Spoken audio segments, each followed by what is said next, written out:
اور ہر غم کے اندر، ہر پریشانی کے اندر جو ہے وہ اللہ تعالیٰ کو ہی پکارنا چاہیے۔ سورۃ البقرہ آیت نمبر 186 میں اللہ تعالیٰ نے ارشاد فرمایا وَإِذَا سَأَلَكَ عِبَادِي عَنِّي فَإِنِّي قَرِيبٌ أُجِيبُ دَعْوَةَ الدَّاعِ إِذَا دَعَانِ۔ آپ سے میرے بندے میرے بارے میں جب پوچھیں، سوال کریں، تو آپ مجھے کہو میں ان کے بہت زیادہ قریب ہوں۔ جب کوئی پکارنے والا مجھے پکارتا ہے تو میں اس کی پکار کو سنتا ہوں، قبول کرتا ہوں۔ اسی طرح سورۃ المومنون آیت نمبر 60 میں اللہ تعالیٰ نے ارشاد فرمایا وَقَالَ رَبُّكُمُ ادْعُونِي أَسْتَجِبْ لَكُمْ، کہ آپ کے رب نے کہا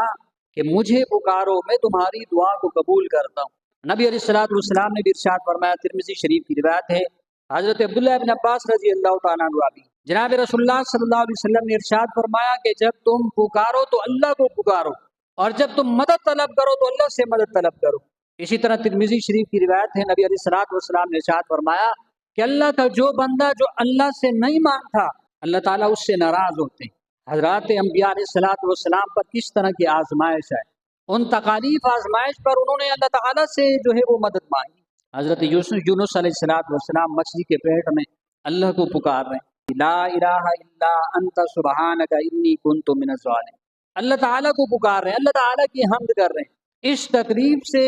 نجات کے لیے وہ اللہ تعالیٰ کو پکار رہے ہیں۔ اللہ تعالیٰ نے ان کی بات سنی، ان کی دعا کو قبول کیا، فاستجبنا له ونجیناہ من الغم، اللہ نے اس کی بات کو سنا اور ان کو اس غم سے جو ہے وہ نجات دی۔ حضرت ابراہیم علیہ الصلوۃ والسلام نے آگ میں جانے سے پہلے اللہ تعالیٰ کو ہی پکارا، حسبی اللہ ونعم الوکیل، میرے لیے اللہ ہی کافی ہے، وہی بہترین کارساز۔ اللہ نے ان کی بات کو سنا اور آگ سے مخاطب ہو کر فرمایا یا نار کونی بردا وسلاما علی ابراہیم، اے آگ ابراہیم علیہ الصلوۃ والسلام پر ٹھنڈی سلامتی والی ہو جا۔ تو انہوں نے انبیاء علیہ الصلوۃ والسلام نے اللہ کو پکارا، اللہ نے ان کی پکار کو سنا۔ حضرت زکریا علیہ الصلوۃ والسلام اولاد نہیں ہے، اولاد کے لیے اللہ تعالیٰ سے پکار رہے ہیں، وزکریا اذ نادى ربہ رب لا تذرنی فردا وانت خیر الوارثین، اولاد کے لیے اللہ تعالیٰ کو مانگا، اللہ تعالیٰ نے سنا، دعا قبول کی، بیٹے کی نعمت عطا فرمائی، یحییٰ اس کا نام رکھا۔ حضرت ایوب علیہ الصلوۃ والسلام شدید علالت میں ہیں، بیمار ہیں، لیکن اللہ تعالیٰ کو پکارتے ہیں، انی مسنی الضر وانت ارحم الراحمین، الہ العالمین مجھے یہ تکلیف پہنچی ہے، تو ہی بڑا مہربان۔ اللہ نے ان کی بات کو بھی سنی، ان کی دعا سنی، قبول کی، بیماری سے نجات نصیب فرمائی۔ انبیاء علیہ الصلوۃ والسلام نے ہر موقع پر اللہ تعالیٰ کو ہی پکارا، اللہ تعالیٰ نے ان کی دعا کو سنا، ان کو اس تکلیف سے، اس آزمائش سے اللہ تعالیٰ نے خلاصی میں نصیب فرمائی۔ حضرات صحابہ کرام رضوان اللہ تعالیٰ اجمعین، جنگ بدر کے موقع پر 313 صحابہ کرام ہیں، سامنے 1000 کی تعداد میں دشمن ہیں، اور ساز و سامان بھی صحابہ کرام کے پاس مختصر ہے، اور ان کے پاس کثیر تعداد میں سامان ہے، اسلحہ، لیکن یہ اللہ کو پکارے۔ نبی علیہ الصلوۃ والسلام، صحابہ کرام رضوان اللہ تعالیٰ اجمعین اللہ تعالیٰ کو پکار رہے ہیں، اذ تستغیثون ربکم فاستجاب لکم، یہ اللہ کو پکار رہے ہیں، اللہ تعالیٰ نے ان کی بات کو سنی، دعا قبول کی، ان کی مدد کے لیے اللہ نے فرشتے بھیجے، یہ فرشتے ان کے ساتھ مل کر کفار سے وہ جنگ کر رہے ہیں، لڑائی کر رہے ہیں، اللہ نے فرشتے کے ذریعے جو ان کی مدد فرمائی۔ حضرت عمر فاروق رضی اللہ تعالیٰ عنہ فرماتے ہیں،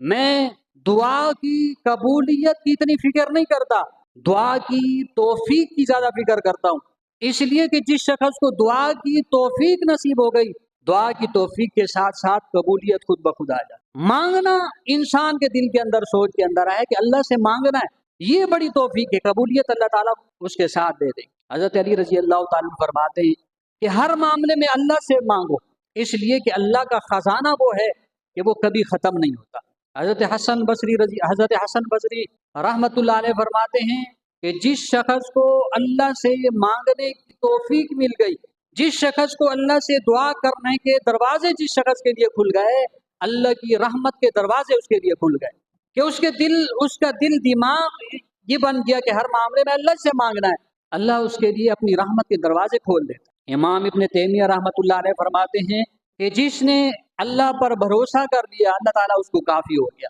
اور بھروسے کا مطلب یہی ہے کہ اللہ کے ساتھ تعلق اتنا مضبوط ہو کہ کوئی بھی معاملہ ہے تو اللہ تعالیٰ کے سامنے اس کو رکھے، اللہ تعالیٰ سے حل کروائے، اللہ تعالیٰ سے اس کو جو ہے وہ مانگے۔ اس لیے فرمایا کہ جو شخص اللہ تعالیٰ پر جس نے بھروسہ کر دیا، اللہ اس کو کافی ہو جاتا ہے۔ تو پہلی چیز اس واقعے سے جو ہمیں معلوم ہوتی ہے وہ یہ ہے کہ ہر معاملے میں اللہ تعالیٰ کو پکارنا ہے، اللہ تعالیٰ سے جو ہے وہ مانگنا ہے۔ دوسری چیز اس سے جو معلوم ہوتی وہ یہ کہ حضرت یوسف علیہ السلام کے بھائی جب وہاں گئے تو حضرت یوسف علیہ السلام کو انہوں نے کہا کہ آپ اپنی طرف سے جو ہے وہ ہمیں صدقہ کر دیں، اور صدقے کا بدلہ اللہ تعالیٰ بہترین جو ہے وہ دیکھتے ہیں۔ تو صدقے کی بھی بڑی فضیلت ہے۔ نبی علیہ السلام نے ارشاد فرمایا کہ صدقہ آنے والی مصیبتوں کو، تکلیفوں کو، پریشانیوں کو، آزمائشوں کو کھا جاتا ہے، ختم کرتا ہے۔ آپ کے اوپر کوئی بڑی تکلیف اور پریشانی آنی ہوتی ہے، لیکن آپ نے اس سے پہلے صدقہ کر دیا، اللہ تعالیٰ اس تکلیف سے آپ کو جو ہے وہ محفوظ فرماتے ہیں، اس پریشانی سے آپ کو جو ہے وہ نجات نصیب فرما دیتے ہیں۔ اسی طرح نبی علیہ السلام نے ارشاد فرمایا کہ صدقے سے اللہ بری موت سے حفاظت فرماتے ہیں، کہ جو شخص اپنی زندگی کے اندر صدقہ کرتا رہتا ہے اللہ اس کو بری موت سے محفوظ فرماتا ہے۔ اسی طرح نبی علیہ السلام نے ارشاد فرمایا کہ صدقے کے ذریعے سے اللہ کا غصہ ٹھنڈا ہوتا ہے، اللہ کا غصہ اور قہر سے وہ شخص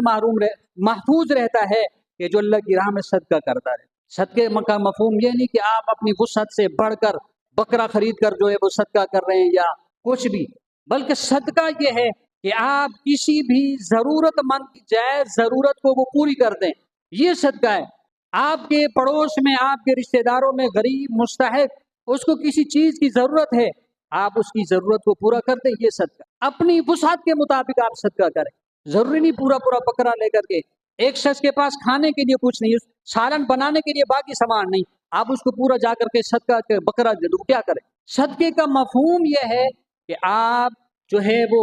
کسی غریب مستحق کو آپ پیسے دے دو، یا کوئی بھی ایسی ضرورت جو اس کی ضرورت ہے وہ آپ اس کی پوری کر دو۔